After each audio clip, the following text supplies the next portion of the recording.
When they did not find Jesus, they went back to Jerusalem to look for him. And the next day they found him in the temple, seated among the teachers, listening to them and asking questions. The teachers were all quite taken with Jesus, impressed with the sharpness of his answers. But his parents weren't impressed. They were upset and they were hurt. His mother said, "Young man, why have you done this to us? Your father and I have been half out of our minds searching for you." We were building a kitchen for Nueva Victoria, and when we went in, I think it was about waist high, and in 4 days, I think we got it way up over our heads. So we were, by about the time we were ready to go, it was ready for the roof and the floor to be done. The people don't see themselves as needy, so even though we saw a lot of dirt and poverty, the people don't necessarily see themselves as needy. Although there were several nice homes, there's still a lot of shacks and cardboard homes that people live in, maybe just a piece of tin thrown over something to make a shelter, so basic shelter. We would say in our culture here that they're the poorest people I've ever seen in my entire life. They thought they were rich. They thought they had everything they needed and didn't care. I've just never seen anything like it.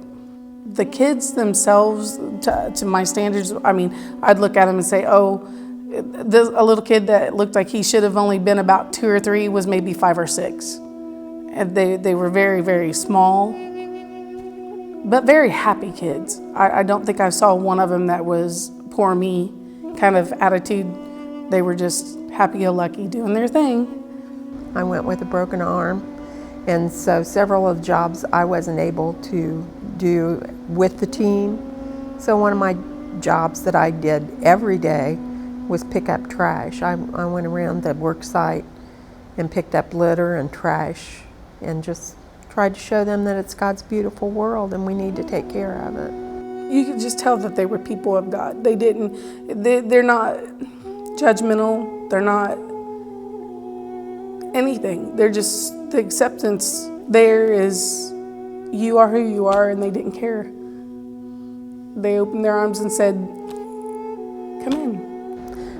One of the things that I did do on this work camp was interact spiritually with my fellow work campers and trying to meet their needs, what they were feeling as far as anxieties about coming home and some of the situations we had between ourselves. So I was stretched to help people be more comfortable in seeing God in our work camp and in what we were doing. I enjoyed this work camp as much as any I've ever been on. God's been telling me for a long time that I've needed to step out and to get a little more involved. And I told my husband I didn't.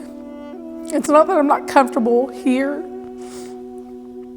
volunteering my time.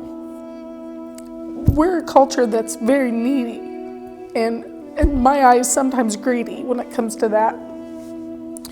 And I wanted to step outside my comfort zone and do it in a different place where I could see more of a change. And people weren't so give me. I need it more than this person does. These people were so accepting. I mean, and it was very touching. I mean, people that didn't even know me opened up their arms and accepted me with nothing, no expectations of me whatsoever. And I've never really encountered that here.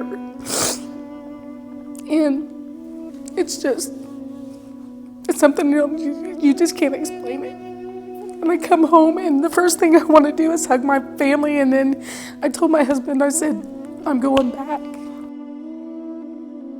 Jesus responded to his mom and dad, "Why were you looking for me?